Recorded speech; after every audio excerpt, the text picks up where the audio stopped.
La 4G By vous présente Ny Vaovao. Ny migoka ny fahombiazana. Arahinao ny fampalalam-baovao miaraka amin'ny Pastel, il est tiré une fahombiazana. Tête aux pieds avec la gamme de protection individuelle Secure Plus. Respectant les normes de sécurité de la personne et adaptée aux besoins du quotidien. Arahinao ny fampalalam-baovao miaraka amin'ny Batimax, la qualité au meilleur prix.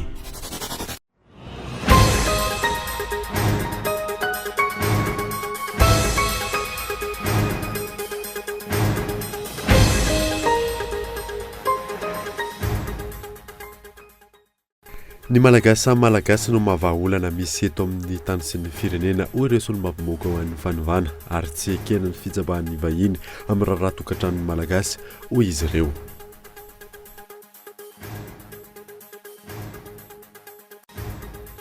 Nanamafy hatrany ny solombavamoko ho an'ny fanovana fa tsy hanatrika ny fivoriana eny Tsimbazaza, mangina tanteraka noho izany amin'ny lapam-panjakana io.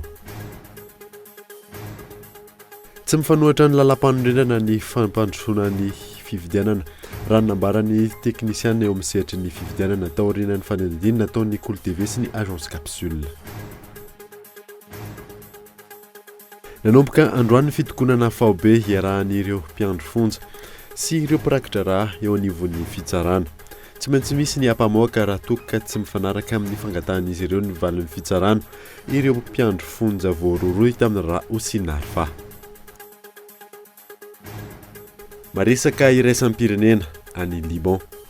7 faingoroa isanjato ny tamin'ny fandraisana anjara ny mpifidy tamin'ny fividianana solombavambahoaka omaly. Tsy naomby ny paikady vaovao napetraka ny entana anentanana ny vahoaka ifidy raha ny fanazavana azo. Nedidindreo arahanao afaka fotoana fohy.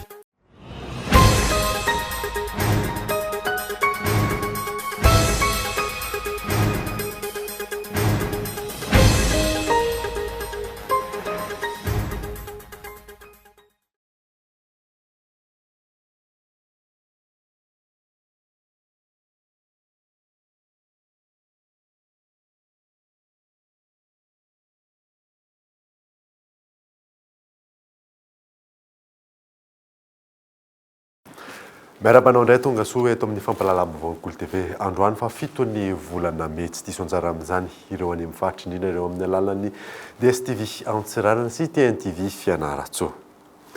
Nanombotsika ny vaovao ny malagasy samy malagasy ihany no mahavany olana misy eto amin'ny tany sy ny firenena hoy ny solombavamoko ny fanovana ary tsy ekena ny fitsabahan'ireo vahiny amin'ny raharaha tokantranon'ny Madagasikara hoy izy ireo Iona Saina. Mifandimby tonga eto Madagasikara ny avy amin'ny fianakaviam-be iraisam-pirenena amin'izao disadisa politika misy eto amin'ny firenena izao. Isany amin'izany ny OIF, ny SADC, ny ONU. Eo ihany koa ireo mijoro mpampiavana avy eto an-toerana toa ny CFM sy ny ray aman-dreny ara-panahy avy amin'ny FFKM. Ny fialan'ny filoham-pirenena Rajonary Mampianina Hery no vahaolana manoloana ny toe-draram-pirenena amin'izao fotoana izao ary aorian'izay vao hisy ny fifampitoniana hoy ny solombavambahoaka ho an'ny fanovana. Dia nitaky tamin'ny FFKM reseho lahatra ny filoha ampafantaro azy fa tokony hametra-pialana izy noho ny fandikan-dalàna, zany hoe violation répétée de la constitution, fanaovana corruption, tsy fitsinjovana vahoaka, indrindra ny famonoan'olona tamin'ny farany. Dia mitaky ny fialan'ny filoha zahay zay vao miroso ny fampidiniana. Nisy resaka tany hoe iresaka communauté internationale. Efa niteneninay hoe makany izahay dia niteny hoe aleo ny gasy samy gasy no ifampiresaka fa tsy idiranareo communauté internationale intsony. Fa misy olona anankiray kosa ao anatin'ny SADC tenenintsika eto hoe angiasisanao efa haitsika loatra fa izy napitikizo atsika tamin'ny resaka niny ka tsy verina tsony zay resaka zay. Ankoatra izay nisy ihany koa ny fakana ireo mpiasam-panjakana teny amin'ny faritra Anosy sy Ampefiloha ny alohany teny anivon'ny fitsarana avy momba ny lalam-pandrenana izay nitakina ny famalinana ny déchéance sy ny fijerena ny lalàna momba ny ZES.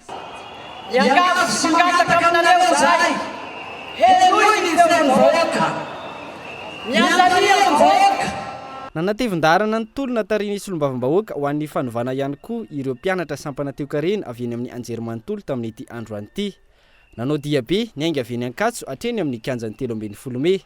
tsy nisy teritery avy amin'ny solombavambahoaka araka ny feo mandeha ny dia be nataon'izy ireo fa amin'ny fahatsapana fa olona tompona andraikitra. Tsisy mariako tsara tsy ny solombavambahoaka no mitarika anay ianao an'izao tolo zao fa sitraponay satria matsapsa hoe marana andraikitra eto amin'ny firenena. Mitohatra ny tolona tarindreo solombavambahoaka ho an'ny fanovana ka ny ministeran'ny asa-panjakana etsy amin'ny 7 hektara indray no alen'izy ireo sy ny vahoaka rahampitso manomboka amin'ny 7 maraina raha ny fampitambo voaray. Manamafy hatrany ireo solombavambahoaka ho an'ny fanovana fa tsy hanatrika ny fivoriana eny Tsimbazaza izy ireo mangina tanteraka noho izany eny amin'io lapam-panjakana io fa raha didina teny an-toerana moa Henri Floreo. Ny farany herinandro teo raha tsy aivona niantso ireo solombavambahoaka mba hanatrika ny fivoriana rahampitona eny Tsimbazaza ny filohany anteny meram-pirenena. Nanamafy hatrana nefa ireo solombavambahoaka ho an'ny fanovana fa tsy hanatrika io fivoriana io ary taken'izy ireo hatrany ny fametram-pialany ny filoham-pirenena. Hatreto dia mbola tsy manana hoe iverina any amin'ny anivony anteny meram-pirenena fa efa manao ny asana ihany koa zahay ety amin'ny 13 Mea. Marina mihitsy fa firenena Republika Demokratika itsika raha mijery ny firenena any ivelantsika dia amin'ny mampandalina ny demokrasia anazy zay dia tokony raha reny ny zavatra mivoaka tratra misy pirofo dia tokony hametra-pialana amin'ny filoham-pirenena ary raha ohatra ka tena miantso ny filohan'ny anteny meram-pirenena dia tokony hanampy an'izany izy zahay telo amin'ny 70 tsy matahotra ny dissolution an'io assemblée-ny député rehetrarehetra satria izahay dia nijoro tamin'ny fahamarinana foana ary efa mitaky an'izay hatramin'izay fa raha ohatra ka fampitahorana anay amin'ny alan'ny immunité ny anaovana ny dissolution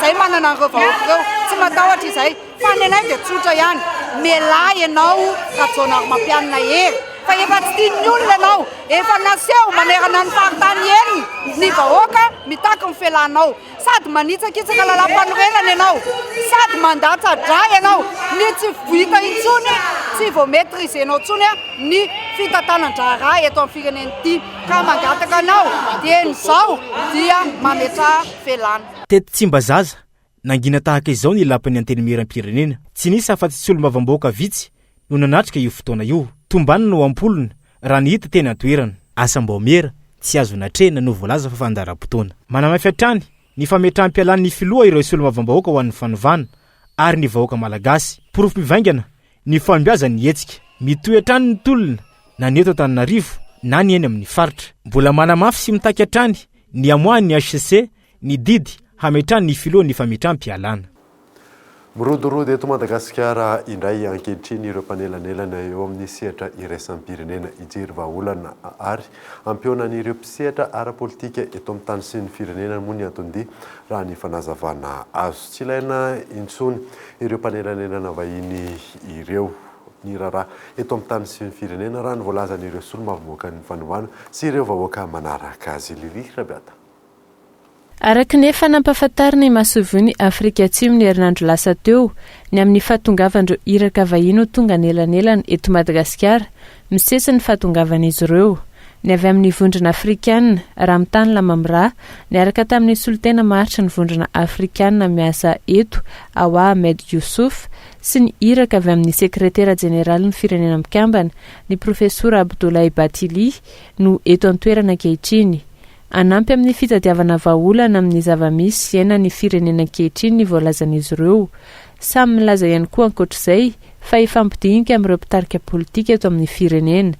Raha ny voalazan'ny iraka avy amin'ny firenena mikambana ny malagasy ihany no tompon'ny vahaolana.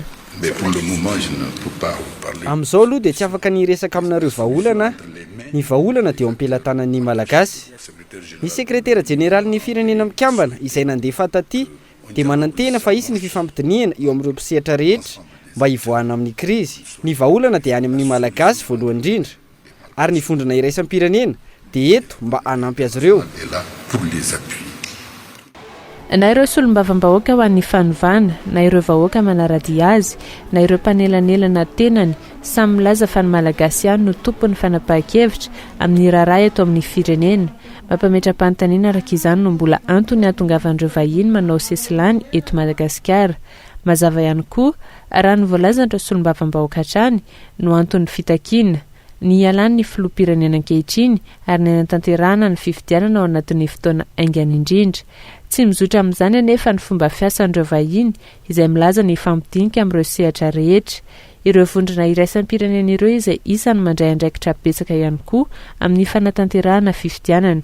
Misy ve ny fifanarahana amin'ireo vondrona iraisam-pirenena sy ny fitondrana ankehitriny no mikipy amin'ny fangatahany maro izy ireo. Ny Seni Rajaivina milaza hoe efa vonona ny anatanteraka fifidianana. Tokony aroso ve ny fifidianana izay indray ny fanadidininy raha ny Kolo TV FM sy ny agence capsule tsy mifanohitra amin'ny lalam-panorenana ny fanatanterahana izany fifidianana izany raha ny nambarany teknisiana amin'ny sehatry ny fifidianana fanadive izo ravaly. Ny voalohany sy faharoa ny volana meteo olona mahery ny 12 taona miisa 700 mahery no nametrahany ny agence capsule sy ny Kolo TV FM fanontaniana hoe tokony aroso ve ny fifidianana. 2.20 isanjaton'izy ireo no namaly fa tokony aroso izany tsy hitarazoana ao anatin'ny krizy lavareny. 20 isanjato kosa no nandahy izany noho ny hoe tsy mbola mifarana ny feptaona iasan'ny filoham-pirenena ankehitriny. Raha nambarany teknisiana nanaovana fanadiadiana tsy mifanohitra amin'ny lalam-panorenana ny fanatanterahana izany, ny fametram-pialana na ny fanesorana ny filoham-pirenena amin'ny toerany, ny fandaozana ny fahefana, ny empêchement na ny fahafatesany. Ireo no fepetra 5 apetraky ny lalam-panorenana ahafahana miroso amin'ny fifidianana melon'ny fotoana. Fa misy ihany koa ny lafiny ara-teknika ialana amin'ny fifidianana ao anatin'ny fotoam-pahavaratra. Ny ray amin'ireo zavaradimy ireo tsy maintsy mitranga dia azo tanterahana ny fifidianana mialohan'ny fotoana. Izay raha ny voalaza ny lalàna. Raha eo amin'ny lafiny ara-teknika indray dia azonay ambara eto anivon'ny Senia fa tsy misy ny olana. Tsy hisy ny olana raha izay no fanapahan-kevitry ny tompon'andraikitra rehetra sy ny mpanao politika rehetra dia vonona ny Senia ary azo tanterahana tsara izay fanatontosana ny fifidianana mialohan'ny fotoana izay raha ohatra ka etreretana fa any amin'ny volana aogositra ny any kosa angamba ny fiodinana voalohany tsy maintsy mila eo amin'ny 20 andro eo ny afahana manao ireo pitsopitsony rehetra anatontosana ny fifidianana. Ankilany ireo mpitanany soatoavina sy fomba malagasy milaza fa tokony anaraka ny lojika ny lalam-pifidianana, tokony averina ny asina maha-malagasy raha ny fanazavana isy ny fampandrosoana marina. Lalam-pifidianana mbola mitanila ary tsy tena mipetraka amin'ny tena tokony ho izy, izany hoe le logika tokony isy tsy mety mivoaka mihitsy. Itsika nefa na tiatsika na tsika dia aleo miaina amin'ny logika ary zavatra mipetraka amin'ny fomba demokratika raha lalàna zany dia izay no ampiaritsika. Le fipetrahan'ny maha-malagasy amin'ny tena toerana isa tsy manana fahefana amin'ny fireneny amin'ny fampandrosoana fa mbola fekinan-tony be dia be dia tsy afaka manao ninino tsika. Famaliana izay filana dia diavin'ny firenena natao fa tsy programa izay tiany mpitondra atao. Raha ny fantatra isy ny valandresaka ho an'ny mpanao gazety ataon'ny Senia raha ampitso iresahana mikasika ny fikarakarana ny fifidianana. Amora ny mpisehatra rehetra amin'ny fifidianana ihany koa izy ireo ny faran'ny herinandro izao andraisana fanapahan-kevitra sy fepetra mikasika izany. Ao anatin'izany no azo heverina hipetrahan'ny fifanarahan'ny mpisehatra amin'ny fanatanterahana ny fifidianana na ampiasana ny lalam-pifidianana tamin'ny taona 2012 na andraisana fanapahan-kevitra hafa. Raha tsy haivina efa nanambara ihany koa ny Senia fa efa vonona ny vola amin'ny fanatanterahana ny fifidianana amin'ity taona 2012 ity. Manohana ny tolona tarihan'ireo solombavamboaka ho an'ny fanovanany eo anivon'ny antoko malagasy miaramiainga any Fianaratsoa takin'izy ireo ny anon'ny filoham-pirenena ny feom-bahoaka amin'izao fotoana izao ka ametra-pialana. Hiona saina. Tonga nanatevin-darana ny tolona no tarihan'ireo solombavambahoaka ho an'ny fanovana tao Fianaratsoa ny sabotsy lasa teo ireo mpikambana avy amin'ny antoko malagasy miaramiainga avy any an-toerana izay nahitany ireo mpikambana eo anivon'ity antoko ity avy amin'ireo faritra manodidina. Ny tombotsoa manokana no namaika izao fitondrana izao hoy ny faneho-kevitra izy ireo adino ny sosialim-bahoaka. Zahay mianakavy eo Ambalavao dia salan'ny mahatsapa fa tao ambany lanja eo anatrehan'ny fitondrana misy ity. Ity sy hoe sy fitiavam-bolokoditra olona na fanaindrena olona fa kosa raha fa ray aman-dreniny malagasy manontolo dia tokony hizery ny zaza naterany. Ka eto ankehitriny ary zahay dia mametraka an'izao teny izao. Ao koa hiala mivatana hiera zonary mampianina satria efa nampisotro rano mangidiny hafa. Ary ao koa hiala mivatana ihany koa ireo forongony izay niaraka sy kombakomba rasy aminazy. Agnay dia sy mba hikipy maso mamono voay.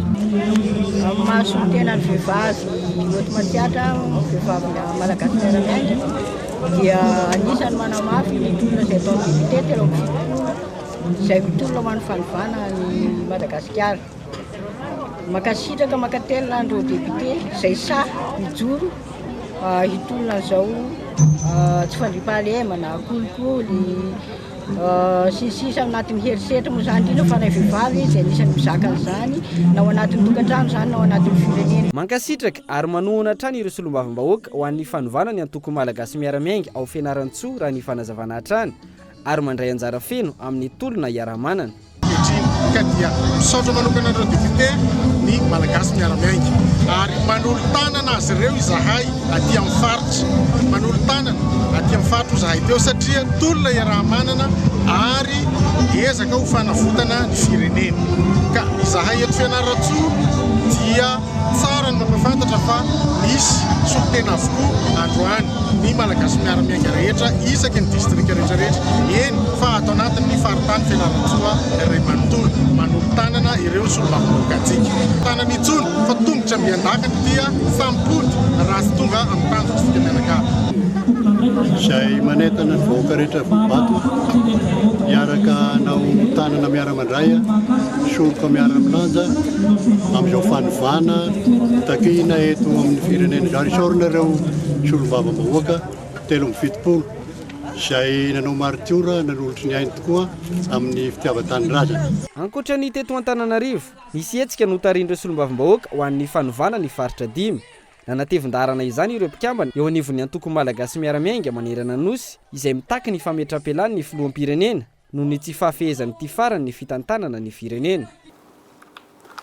Raha iverenana kosa antsary ny akon'ny tatitra samihafa nataon'ireo solombavambahoaka ho an'ny fanovana tany amin'ny faritra ny sabotsy teo nisongadana ny fahatongavana n'ireo vahoaka marobe. Nizotra ampilaminana amin'ny ankapobeny ireo famorim-bahoaka ireo Lili Rabiata. Araka ireo sombitsara naraina tamin'ny fampalalam-baovao mikasika ny tatitra nataon'ireo solombavambahoaka ho an'ny fanovana tany amin'ireo renivohim-paritany samihafa ny farany herinandro teo, feno hipoka avokoa ireo toerana namorina vahoaka. Nanamafy ny fitakiana ataon'ireo fikambanana, olon-tsotra, antoko politika, manohana ny hetsika ny solombavambahoaka ho an'ny fanovana, mitaky ny fialan'ny filohan'ny Repoblika ankehitriny ahafahana miroso aingana anatin'ny fifidianana madio sy mangarahara ary andraisan'ny rehetra anjara. Dingan'iray ny fanapanana avoaka ny fitsaran'afo momba ny lampandrenana ny amin'ny fitsipahana ny andin-dalàna maro ao amin'ny volavolan-dalàna momba ny fifidianana. Andrasana kosa ny fialan'ny filoha na ny fandraisan'ny fitsaran'afo momba ny lampandrenana fepetra aminy. Noho ny fanitsahany lalàna araka ny tatitra ireo solombavambahoaka ho an'ny fanovana sy ny olona manohana azy ireo. Ny deuxième tavolako dia ny fampidirana fangatana déchéance. I bol faroy ny ambarako nareo eto fampidirana déchéance any amin'ny haute cour constitutionnelle. Article efa naverimberina io fito amby enimpolo amby zato na article 167 ao amin'ny constitution no fakafakaiko azavaiko aminareo eto. Ny voalaza ny article 167 amin'ny constitution dia zavatra nisy mafonja. Voalohany milaza io article io fa hoe tsy maintsy apetaka ilaina nametrany ny atao hoe haute cour de justice aorinany taona raiky fanaovany président fiananana. Atreto anefany mbola tsy tafapetraky io haute cour de justice. Ary zaho membre nahita nareo ngambany membre voalohany voafita ao amin'ny interperam-pirenena ho membre zany haute cour de justice zany. Zay voalazany voalohany.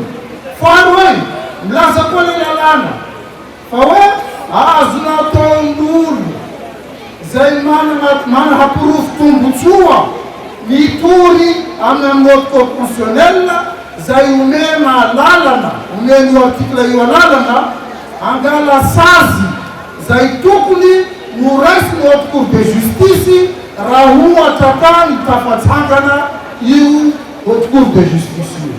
manoloana ny fanohanana seo ny vahoaka ireo hetsika tany amin'ny renivohim-paritany samihafa mazava ho an'ny mpanara-baovao ny fironana amin'ny toedrarà ankehitriny na ny tany Antsiranana, Mahajanga, Tomasina, Fianaratsoa, Toliary samy naneo ampitoniana io fitakiana ny fialan'ny filoha io. Tsy atokisany intsony hoy ireo solombavam-bahoaka ny fikarakarana fifidianana ataon'ny mpitondra ankehitriny. Nanomboka androany kosa ny fitokonana faobe iarahan'ireo mpiandro fonja sy ireo mpirakidrarà eny anivon'ny fitsarana.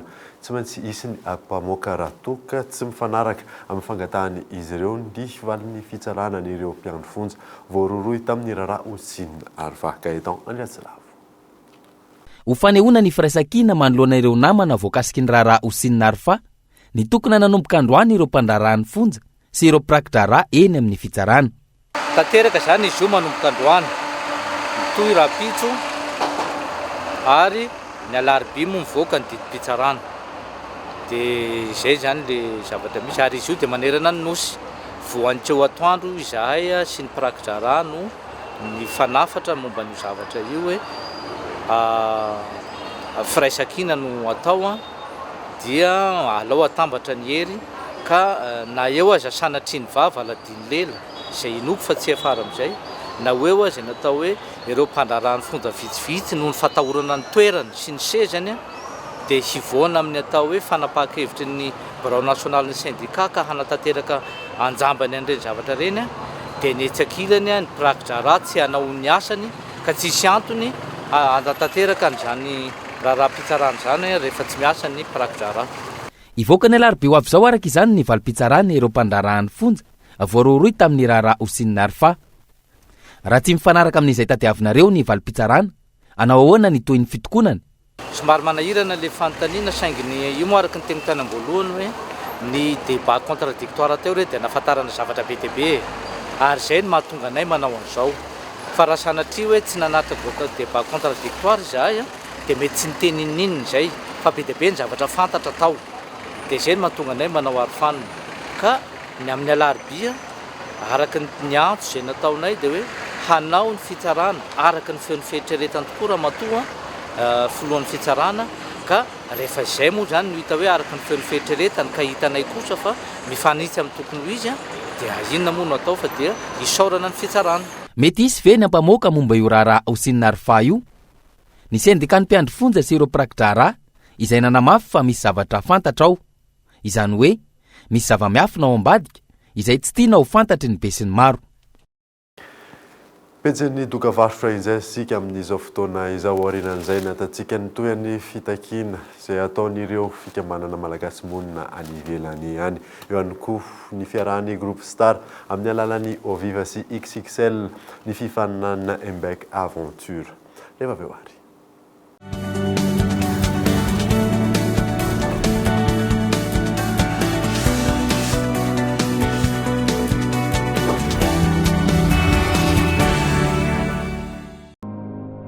Je suis bien, mon argent est sécurisé. Je suis libre, tout mon argent est disponible immédiatement. Je gère mes comptes 24 heures sur 24, 7 jours sur 7. Je savoure la simplicité. Je profite de tout faire avec mon téléphone. J'ai du temps en plus pour les miens. J'adore chaque instant. Je suis gagnant sur tous les plans. Mvoul to Bank, Bank to Mvoul. Tout mon argent disponible à tout moment, gratuitement, où que je sois, pour toutes mes actions. Rendez-vous vite dans votre agence BNI et BOA Madagascar. Mvoul, simple, immédiat, sécurisé.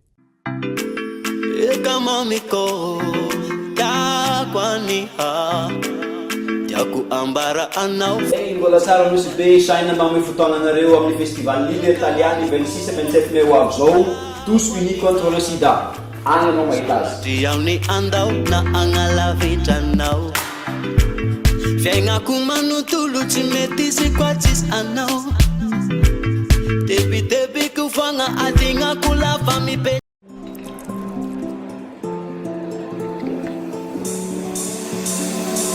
olona mahomby eo amin'ny fiainana dia ireo izay tsy milavolefona manoloana ny ady olona mahay mitrandraka ny fahombiazana eo amin'izay sehatra misy azy. Tsy miaohatra, tsy misalasala, fa mandray an-tanana no aviny. Tsy ambaratelo ireo karazan'olona ireo ny migioka ny fahombiazana miaraka amin'ny Castel. Castel, ilay tsiro ny fahombiazana. Efa azonao jifaina amin'ny endriny 5 centilitatra.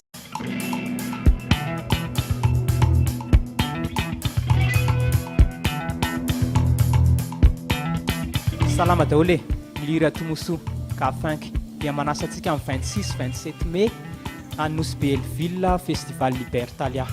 Isika rehetra tompoko dia miara-miombona miady ho an'ny sita tongava maro fa milay be io.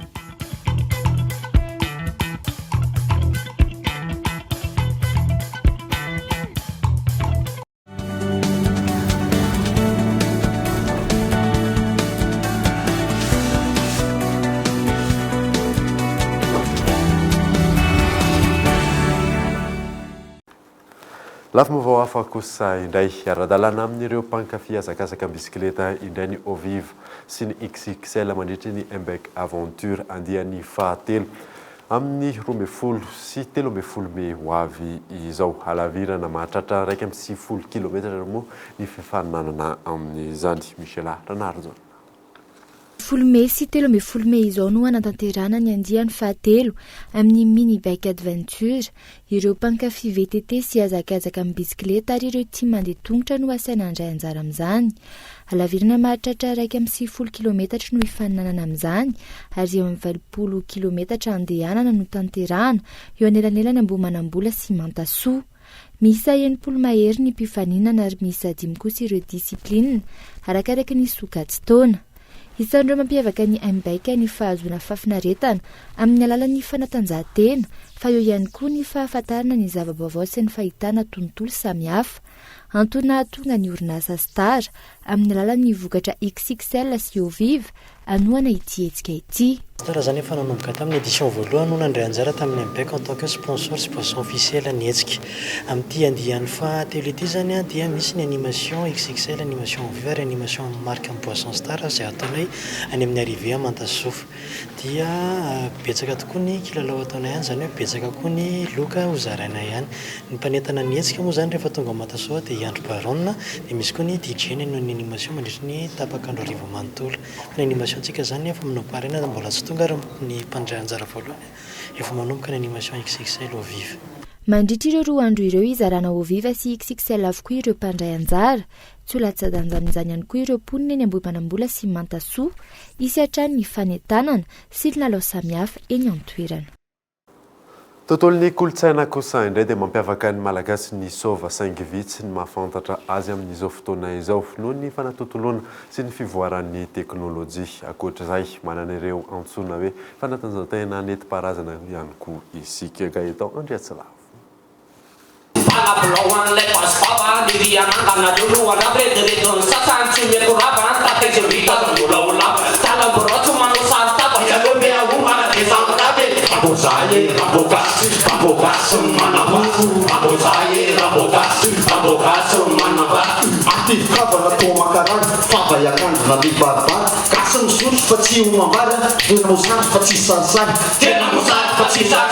Mampiavaka ny malagasy ny sova ary mbola maro ireo mpanakanto miezaka mamelona izany na eo aza ny fiazakazaka sy ny fivoaran'ny teknôlôjia sy ny fanatotoloana.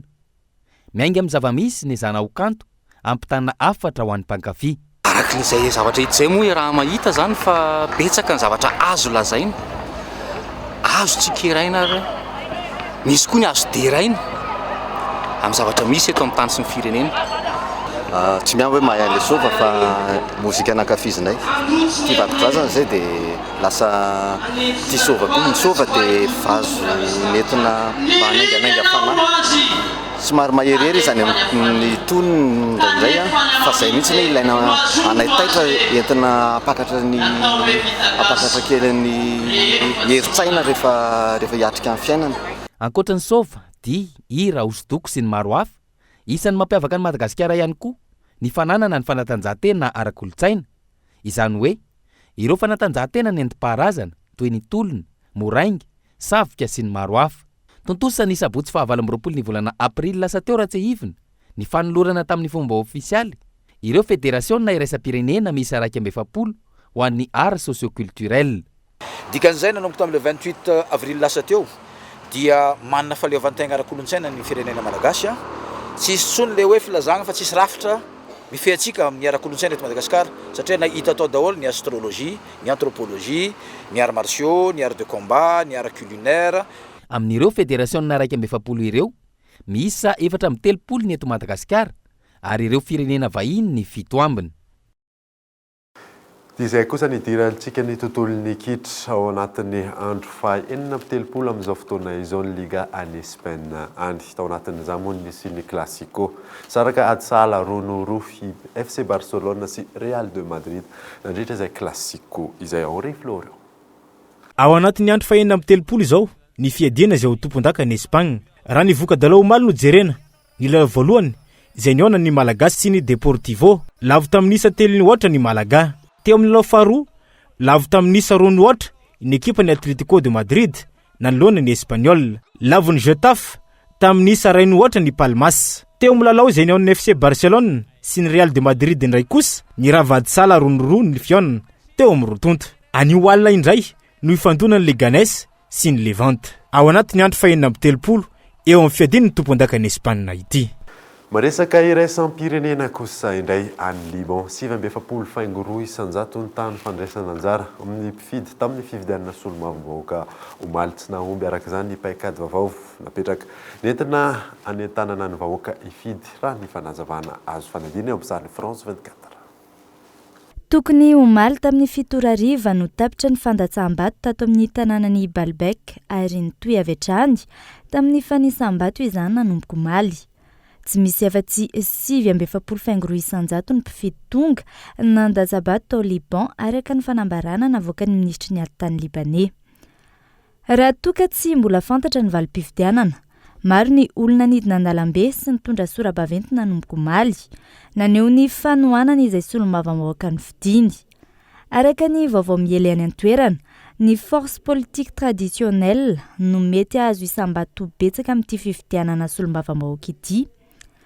Etsekilany tsy nahomby ihany koa ny fanentanana ny olona ifidy na nisy aza ny paikady maro nataony mpitondra. Ny ena raha noarina ny fifidianana ny totosaina ny taona 2024 ny tany mpifidy tamin'ity taona ity. Izany hoe 4.50 isanjato izany ny taona 2024 ary nahitana fianana 4.9 isanjato. Fitin'ireo vaovao nisongadina tamin'ity alina ity kosa indray ny Malagasy sany Malagasy no mahavany olana misy eto amin'ny tany sy ny firenena hoy ny solombavambahoaka ho an'ny fanovana ary tsekena ny fitsabahan'ny vahiny amin'ny raharaha tokantranon'ny Madagasikara hoy izy ireo. Manamafy hatran'ny solombavambahoaka ho an'ny fanovana fa tsy anatrika ny fivoriana eny Tsimbazaza izy ireo mangina tanteraka noho izany eny amin'ny olapam-panjakana eo. Ary farany dia tsy mifanohitra amin'ny lalam-panorenana ny fampandrosoana ny fifidianana. Raha nambaran'ny teknisiana amin'ny sehatra izay fifidianana izay taorian'ny fanadihana nataon'ny Kolo TV FM sy ny agence Capsule. Dia izay mamarina vaovao tamin'ity alina ity. Ankasitrahanao nanaraka izany soavamandry dia veloma mifoda ao tompoko.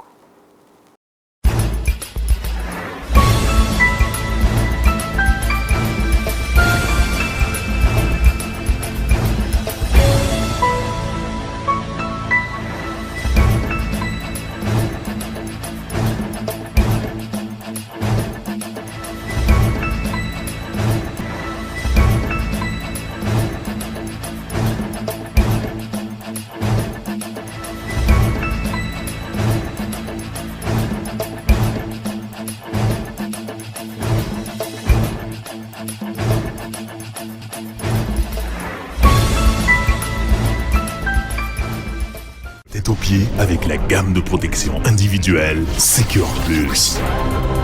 Respectant les normes de sécurité de la personne et adapté aux besoins du quotidien.